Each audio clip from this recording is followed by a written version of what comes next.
Hello everyone and welcome. So in this video we're going again to another nerdy rant about Vex, which will be basically recreating the attribute reorient with Vex. As you can see, we have a very similar result. Basically, I'm gonna do this step by step, but let me just walk you through. So we start with some test geometry, we split the UV seams, create some normals, and we measure the gradient of the position.y, so a value along the y component. We measure that gradient. We move the geometry to UV space, so we do some sort of space transform between world position and UV space. And after that, our attribute, our gradient that was previously oriented along the y component of the surface, is no longer oriented, let's say. So for that, we use the attribute reorient, and now we have the flow of the y component of the mesh, as you can see with this gradient. That is easy, but I'm curious, so I wanted to know how I can recreate this SOP, which is always useful to know how to recreate some SOPs with Vex, and we will do that today.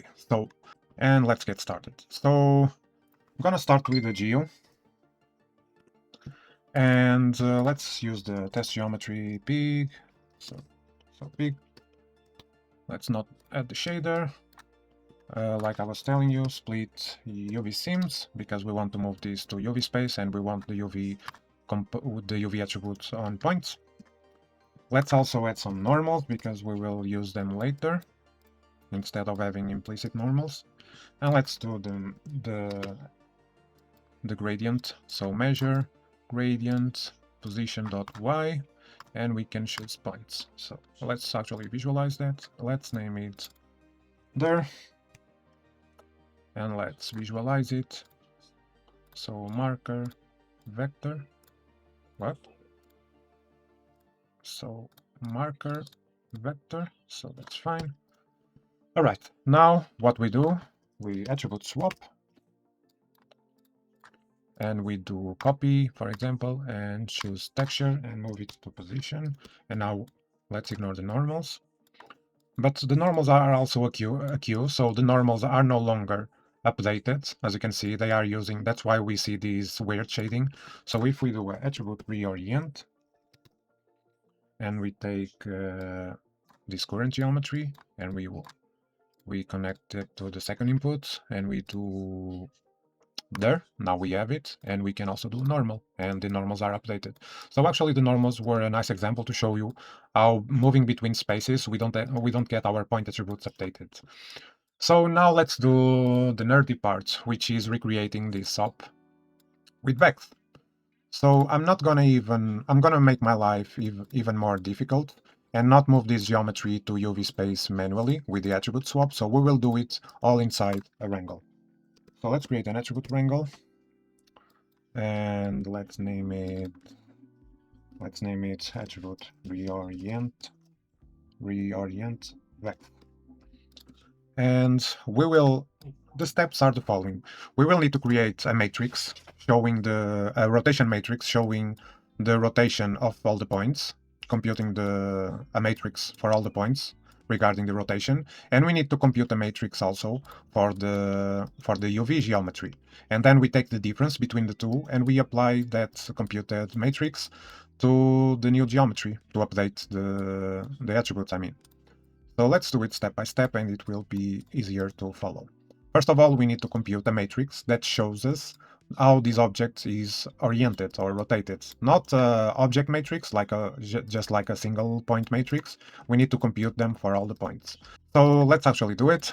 We want to run over points. And first of all, we need to make the first matrix. And for that, we will need the current position, the normals that we have. Let's get rid of these. So we will use the normals and the current position and a neighbor. So let's start with the neighbor, which will be the first neighbor of the current point we are iterating over. So let's say 0, I at ptinum, and the first neighbor. So let's say this point in here, and we just gonna grab that point number of the neighbor.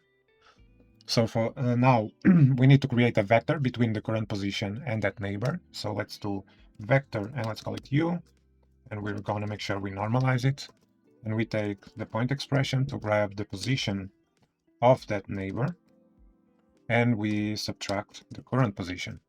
So that's our first vector. It's just like a vector pointing from the current point to the neighbor. Then we're gonna create another vector called v, which we're gonna normalize also, and can be a cross product between the current normal and that first vector. So the problem is that we can't make sure this first vector is orthogonal to the normal, so we need to do another cross product. So u, it will be, again, we can normalize it just in case, and we just cross between this new vector and the normal. And we will visualize this in a bit, so just to make sure we follow. So normalize cross between v and n. What is complaining about? Oh, it's not n, it is v at n.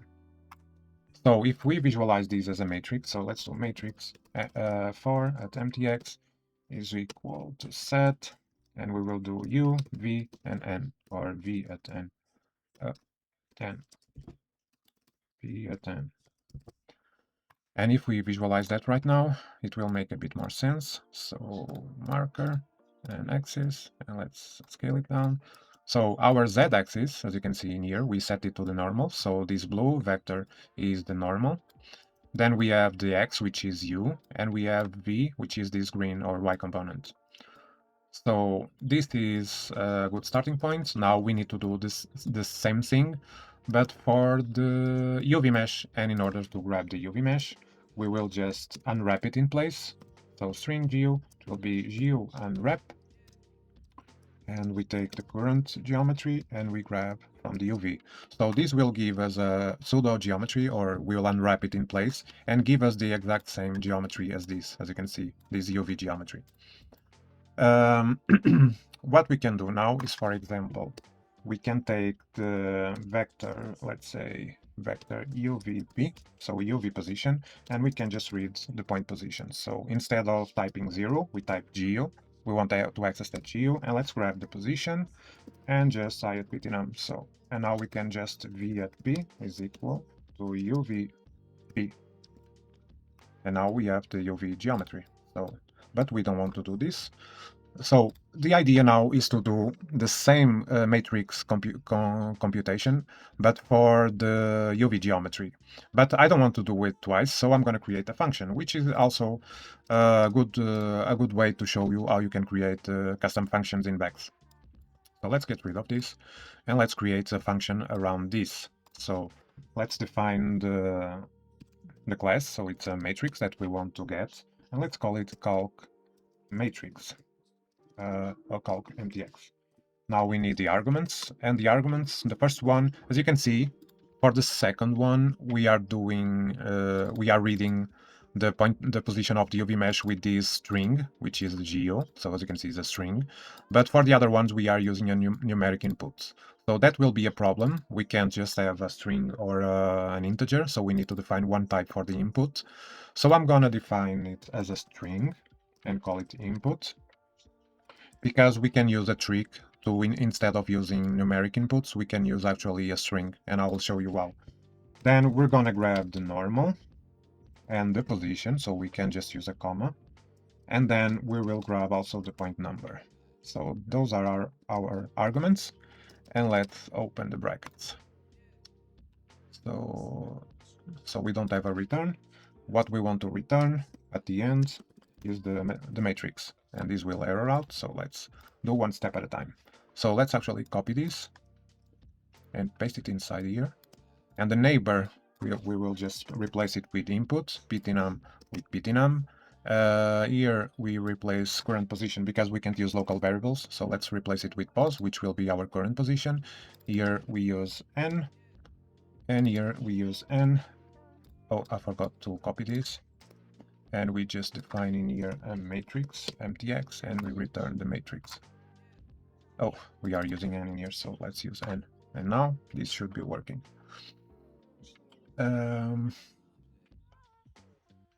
Let's continue. There might be something we need to do in here after that. So let's now call the function. So first of all, we unwrap the geometry. We get the position. And we also get the normal. Oh no, we don't grab the normal because it will be the same as the world space normal. So we just set a custom normal along the z-axis because the geometry will be facing here. So UVN, the geometry will be facing the z-axis, as you can see. So we just define it as the normal of our UV mesh. Then we will create a matrix rest mtx, and we will call the function. So calc mtx. Now we will do it for the world space position. So for that, instead of using a numeric input, we will use a string, and we use op input column 0. And then we need to pass the normal, which is the current normal, the current position, and I at btnum.